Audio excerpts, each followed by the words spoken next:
2 ohm પ્રતિ metre આપ્યું છે. સાંભળજો બરાબર, શું આપ્યું છે? તો એનો મતલબ કે આપણે લખીએ R બરાબર L/2.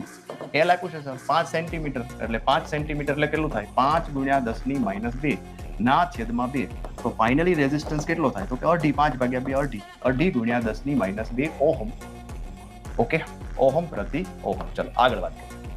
તો બે છેડા વચ્ચે 1 વોલ્ટનો વિદ્યુત સ્થિતિમાનનો તફાવત આપવામાં આવે તો V બરાબર કેટલો વોલ્ટેજ આપો છે? 1 વોલ્ટ. બરાબર છે. તો I મેળવો. તો સર આ તો હા વેલું થઈ ગયું. બોલો જોઈએ. ચલો લખો જોઈએ, કોમેન્ટમાં લખો જોઈએ કેવો આન્સર આવશે. I બરાબર ઓહમનો નિયમ આવડે? હા સર. I બરાબર શું થાય? તો કે V ના છેદમાં R.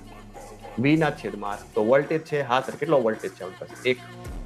અને રેઝિસ્ટન્સ મળી ગયો સર 2.5. આ બાજુ આવી જાઓ, અક્ષર તો હારા થાય. 1 ડિવાઇડેડ બાય 2.5 ઇન્ટુ 10 પાવર કેટલું છે? -2. કરો સોલ્વ. હાલો આન્સર આપો કોમેન્ટમાં. આમાં એ વાત સાચી. ચલો આનો આન્સર આવે છે 40 એમ્પિયર, 40 એમ્પિયર. આપણી જે ટાર્ગેટ 3.0 બેચ શરૂ છે એની અંદર તમને ખબર ક્યાં